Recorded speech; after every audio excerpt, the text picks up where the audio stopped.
Hello everyone! Good morning! Welcome sa aking channel again sa Lian Lens Garden. At ito guys, yung ating niripat kahapon na mga banda, yung ating strap lip at yung ating mga JBB. At ayan, may dinagdag ako na isa pang strap lip. Kung kahapon ay isa pa lang yung ating strap lip na linagay, ngayon ay dalawa na. Ayan siya. At may isa pa akong idadagdag syempre. At ayan yung mga may flower na ating pinaputol kay Papa El.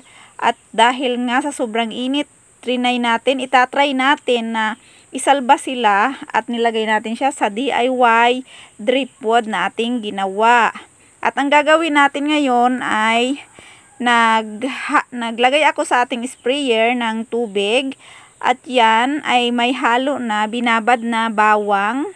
At ang purpose natin ay para magkaroon sila ng another active root at ma-healthy yung kanilang dahon dahil natutuyot na nga, kulubot-kulubot na. At yan ang ating ginawa ngayong unang araw. Ngayon ay Saturday, kahapon ay Friday ng hapon natin siya niripat at ngayon unang araw ay ating inispray siya ng binabad na bawang, syempre at hinaluan din natin ng tubig.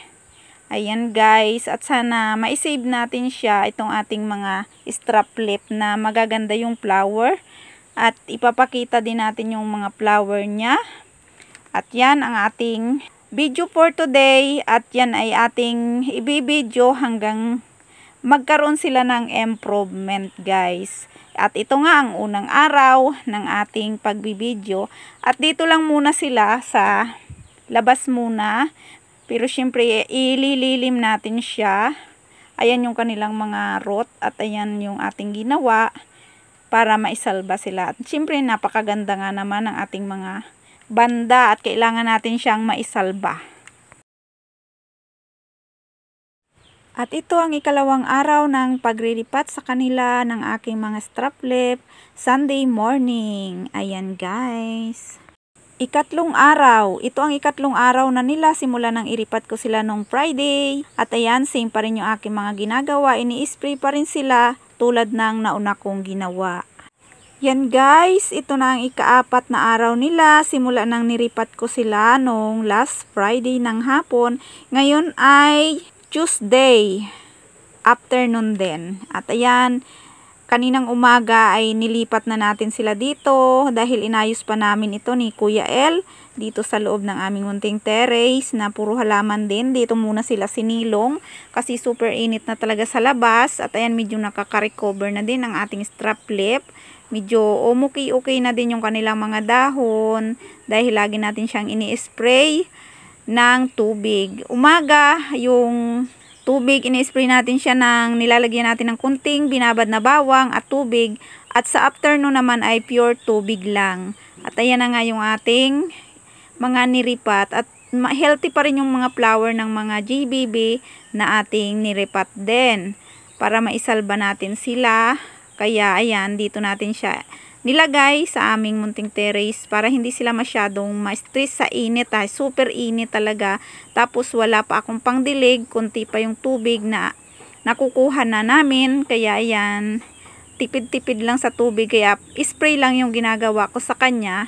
At ayan nga guys, itong aking strap lip ay nasurpresa ako.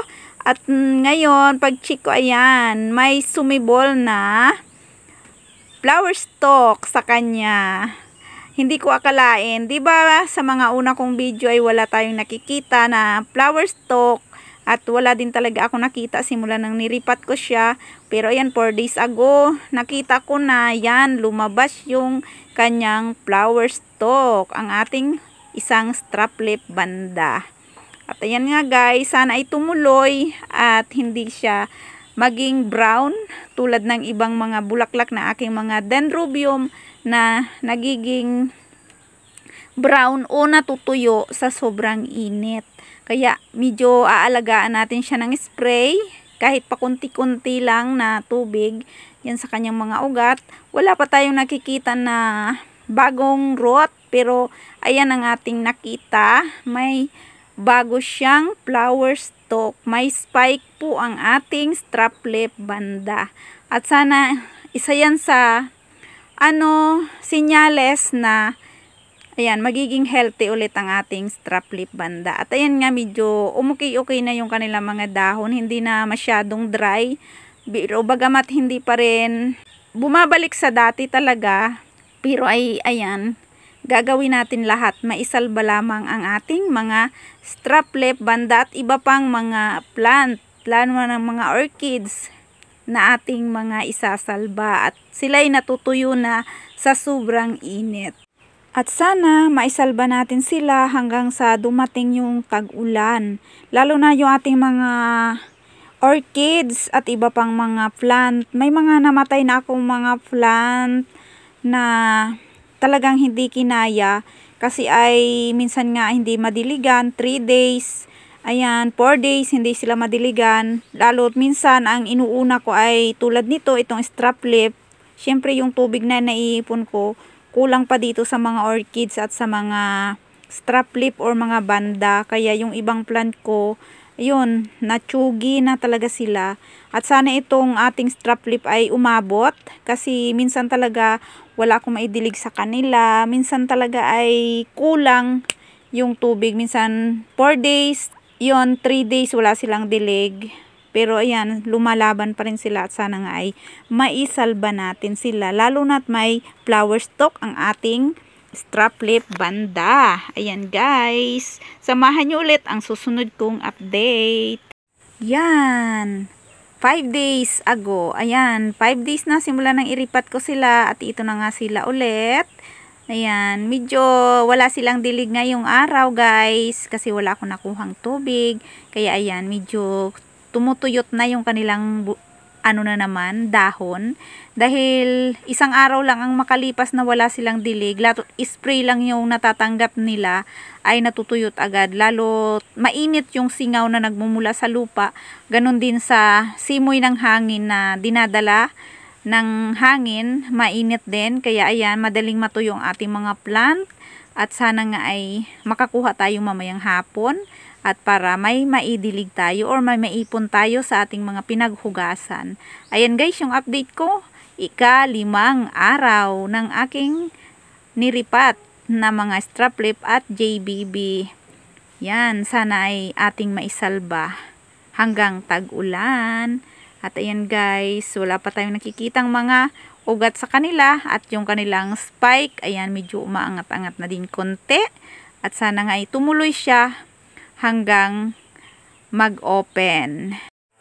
At ito, ika-8 araw na nila. Mula nung niripat ko, itong aking strap lip at ang aking JBB banda na kulay violet at kulay peach. At ayan, medyo nagdadry ulit yung kanilang mga dahon. Kasi 3 days na naman wala silang dilig kasi wala talaga ng tubig kami. Nakuha kong tubig ngayon ay isang isang timba.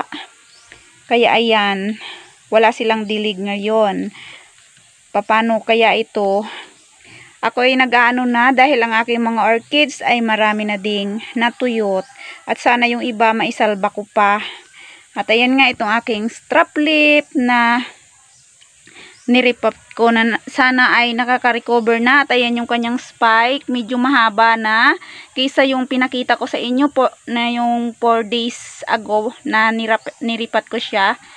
At ayan, medyo humahaba na yung kanyang spike. At sana ay makasurvive siya at sana ay mag-bloom, hindi mag-black, mag-brown at matuyo din tulad ng ibang mga spike ng ibang mga banda ko at ng mga dendrobium ko.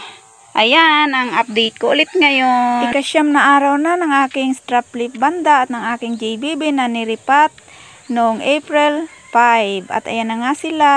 Yan, 1 week na sila ngayon. Good morning! Ito na yung aking update ulit sa aking niripat dito sa aking DIY na driftwood. At ito na nga guys, ang laki na ng kanyang buds. Ito yung aking strap lip banda na yung niripat ko ay wala pa. Bagamat ayan na medyo malungkot pa rin yung kanilang dahon kasi ay minsan talaga wala akong pandilig sa kanila, kaya ayan, kumukulubot pa rin yung mga dahon nila kasi hindi talaga sila ma-maintain ng dilig every morning o bawat araw. Pero ayan, parang makakasurvive naman siya. Ayan medyo lumalaki na yung kanyang mga buds. At sana ay ayan, parang tutuloy naman. Ito ngayon ay 3 weeks na siya ngayong Friday. Friday ngayon. At ngayon ay 26 ng April. Kaya third week na. Kasi niripat ko ito ay nung April 5. At ayan nga guys, ito na sila ngayon. Ang aking strap lip, ayun ang dalawa pa sa likod, ayan. Ayan guys, yung aking niripat na strap lip, banda. At ayan naman yung isa ko pang niripat, kasabay din itong strap lip. Ito si JBB, yung peach. Ayan, wala nang flower yung peach. Tinanggal ko na din yung stem na pinagplawiran para mapursige siyang mag-ugat ulit at magkaroon ng kikis. Dahil yan yung naputol na nahulugan ng dahon ng niyog. At ito naman, yung isa pa, mayroon pa rin siyang bulaklak, itong kulay violet. Ayan, hindi pa siya na wawala ng bulaklak after 3 weeks. At ayan na nga guys. Pag yan na, tatanggalin ko na din yung kanyang flower. Ayan si Papa L, yung nagputol niyan. Dati, yung sa unang upload ko, yung pinutol, yung siyang nagputol nung pag-ripat namin. At ayan nga guys, yung flower, may flower pa rin siya after 3 weeks.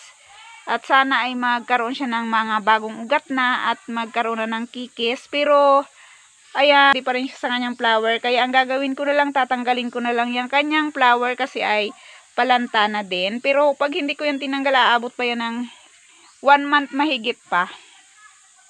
Kaya ayan guys, yung aking update ngayon sa aking mga niripat 3 weeks ago.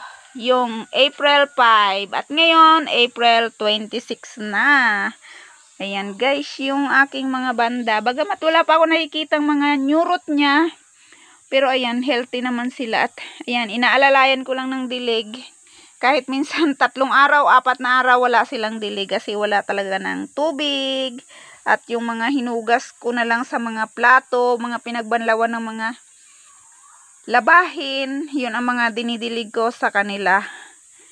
Kaso minsan talagang wala. Kaya ayan, umaabot ng 2 days o 3 days, 4 days na wala silang dilig. Kaya yan, hindi pa rin masyado nakakabawi. Yan nagkukulubot pa rin at tutumba yung kanilang mga dahon. Hindi pa masyadong healthy. Ayan yung aking update sa aking mga niripat. Abangan nyo ulit ang next update. 1 month na ito guys, itong aking niripat sa DIY dripwood. At ayan na siya guys, ang aking update ulit sa aking niripat. At ayan na, malapit nang mag-open yung bulaklak ng aking strap lip banda na aking niripat 1 month ago na. Ayan ang aking update ngayon. At yung doon ayan, mauubos na ang bulaklak. At sana karoon na siya ng kikis at mga ugat. Ikakat ko na yung flower na yan. At marami pa akong ginagawa ngayon. Dahil marami pa akong nilalagay sa mga plastic bottle na mga isinisib kong mga orchids. At ito ang aking bagong video. Abangan ang susunod ko pang update. See you again mga ka-LG. Ayan, success ang aking ginawa at nabuhay naman at tumuloy itong aking flower ng aking strap lip banda at na-save natin sila sa tuluyang pagkamatay. Bagamat wala pa silang bagong ugat pero ayan, okay pa naman sila. Sana ay magkaugat na sila. Ito na guys, nag-open na ang aking strap lip banda, ang kanyang flower. Ayan, pero ayun sa kabila yung pole na open. Itong dito ay, ayan mag-o-open pa lang. Ayan, batik-batik ang kanyang bulaklak. May mga dot-dot ang aking strap lip banda. At napakaganda. At ayan, baka bukas, open na ito siya. At hintayin nating full bloom talaga siya para makita natin yung kanyang kagandahan. Ang aking strap lip banda na tumuloy ang flower kahit super init ang panahon. Salamat at napabulaklak ko ulit siya. Kahit nagkukulubot yung kanilang flower at natutuyot-tuyot na dahil ang araw na ding wala na namang dilig sila. Ayan guys, at napakaganda ng aking strap lip banda. Talagang nag-success siya at talagang din yung pag-spray ko sa kanya ng bawang kasi ay napabulaklak natin siya after natin iripat. Ayan, namulaklak siya. At ngayon nga, ayan, pa-open na yung kanyang mga buds. O, nag-open na yung isa sa likod. Pero hindi natin makuha ng video dun sa likod kasi mahirap. Ayan guys. At success ang ating pagriripat. At ang hinihintay ko na lang ay sana ay magkaroon siya ng bago ng mga root. Pero hindi siguro yan ng root kasi nakapokus siya dyan sa flower. At ayan, talagang kailangan din ng flower ng nutrient na nagmumula sa kanyang mother. At yan siguro ang pinupukusan ng ating strap lip para gumanda yung kanyang flower. At ayan nga, wala pa siyang ugat dahil pa-bloom na yung kanyang bulaklak. At ayan, ang ganda. Bali, 3 na. Yung isa nag-open na at yung dalawa ayan pa-open na. At mayroon pang 3 na hindi naga-open. At abangan natin ang pag-open nilang lahat. Ayan, i-update ko ulit kayo pag sila ay full bloom na. Abangan nyo guys. At ayan, ang ating niripat na strap lip banda sa DIY drip pod na ating ginawa. Ayan, success. Ang sumunod na araw nga guys ay ito na. Ayan. At bloom na or nag-open na ang ating strap lip banda. At ayan ang kulay niya na may mga dot-dot. Ayan, parang nagwa-white pa kasi ika-open pa lang niya. Ayan guys, ang ating strap lip banda at nag-bloom niya yung 2 at may 4 pa na mag-bloom. Kaya abangan nyo. Ayan, ang ganda. Ang ganda niya, ang ganda ni strap lip. Talagang press na press, bagong open. Ito na guys, ang ating strap lip banda, full bloom na siya. At ayan, ang ganda niya. Mahigit na siya 1 buwan. Kasi niripat natin siya ay April 5. At ayan na nga siya guys, itong ating strap lip na niripat natin dito sa ginawa nating DIY. Ayan, na paglalagyan sa kanila. At ayan na nga, itong ating namulaklak na strap lip banda, simula nang iripat natin siya dito. Ito yung niripat natin ay wala pang flower. After 4 days, nagkaroon siya ng flower na silip kung mayroon na siyang flower. Pero makikita nyo sa first video na pinakita ko ito, walang flower. Pero nung na nga yung medyo nag-stable, ay nagkaroon siya ng flower. Yung first day, after natin siya niripat, ay in-spray natin siya ng binabad na bawang. Na binabad natin ng 24 hours. Ayan, at ayan na nga ang resulta. Pero wala pa siyang bagong root, siguro dahil nakapokus siya dyan sa kanyang flower. At inalagaan natin siya ng spray. Bagamat medyo hindi pa talaga totally stable siya. Kasi ayan ng mga dahon niya naglulupay-pay. Kasi ayan, 3 days na naman siya walang dilig. Sabi ko nga dun sa aking LS, sa aking live, ay ayan, dahil walang tubig. kahit nga ako ay hindi pa nakakaligo dahil walang tubig. At ito na nga ang kanyang bulaklak, guys. Full bloom na siya. Ayan, full bloom na. At ang ganda ng kanyang flower. Yan ay magiging dark pa yan hanggang siya ay maging old na flower na.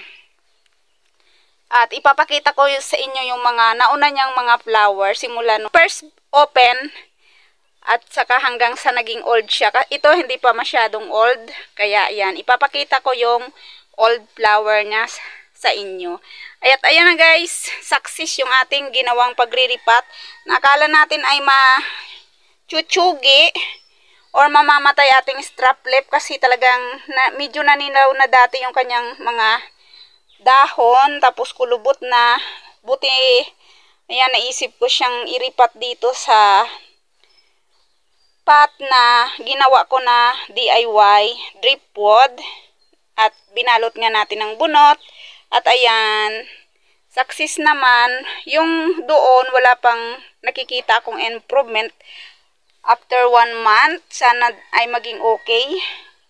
Yung kanyang, tumubo naman yung ating JBB. Pero healthy pa yung mga ugat niya. Siguro nga dahil sa super init, hindi kaysa noong mga nagripat ako ng yung tag-ulan, mabilis mag-improve kasi ay mabilis magkakikis o magsibol ang mga ugat dahil siguro nga sagana sa tubig. At ayan nga, nadidiligan natin siya ng mga hugas bigas at iba pang mga dinidilig natin tulad ng ihi ng mga bata. Yan, pinagsama-sama na natin. At saka yung binabad na saging, ngayon nga ay wala kasi walang tubig. At ayan, hindi sila, at nakikita nyo naman, medyo dry pa rin yung kanilang leaves at hindi healthy. Yan, dahil siya, nayuyupi dahil nga malambot. Ayan, lupay pa yung kanilang mga dahon kasi nga kulang sa tubig. Pero, ang kagandahan lang, kahit ganon, ayan, nag-open ang napakagandang flower ng ating strap lip banda. At ayan, ito din yung aking mga dendrobium na niripat or nilagay natin sa plastic bottle kasi ay kulang nga din sa dilig. Ayan, hindi pa siya masyado nakaka-recover, oh. Yan, kulubot pa rin konti yung kanyang Pero yung dati ko siya, bago siya iripat, ay talagang super kulubot at lupay-pay na yung mga dahon. Talagang, malambot na talaga yung mga dahon nila.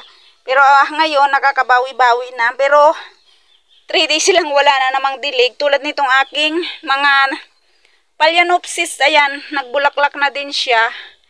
Ayan yung bulaklak na aking Phalaenopsis. Kaso nga guys, ayan, ulupay pa yung kanyang dahon. Kasi wala nga dilig. Yung isa nga nag-yellow na yung dahon. Pero healthy naman yung mga root nila. Kaso nga, kulang talaga sila sa tubig. Kaya nalalanta sila or nanlalambot. Parang tao lang din yan na pag kulang sa inumin, uhaw na sila. At ito nga guys, yung aking ginawang video simula nung first day ng pagriripat ko sa kanila hanggang ngayon na ayan, full bloom na ang napakaganda kong strap lip banda. At ayan, naging success yung ating inaasam-asam na hindi matuyo, hindi mag-brown yung kanyang flower at siya ay nag-open or nag-bloom ng napakaganda. Bagamat kunti lang, bali 6 yung kanyang naging flower, ayan. Pero napakaganda pa rin niya. At sana nagustuhan nyo ang aking video na ginawa simula ng niripat ko hanggang ngayon. Ayan guys. At kung nagustuhan nyo, huwag nyong kalimutang mag-like, mag-comment, at i-share na din kung may na-share naman ako sa inyo na kahit papano. Ayan guys.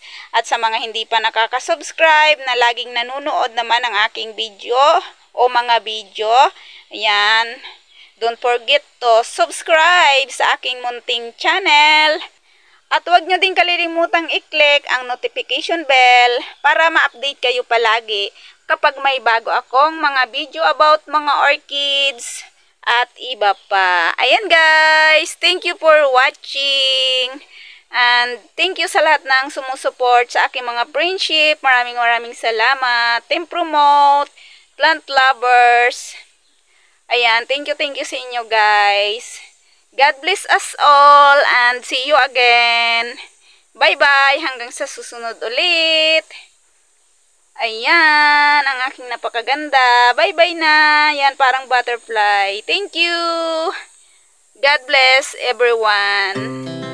Our hearts beat to the city streets. We began to feel the fire. We rise like tall buildings as the chemicals they take us higher. The night's young and it's just begun.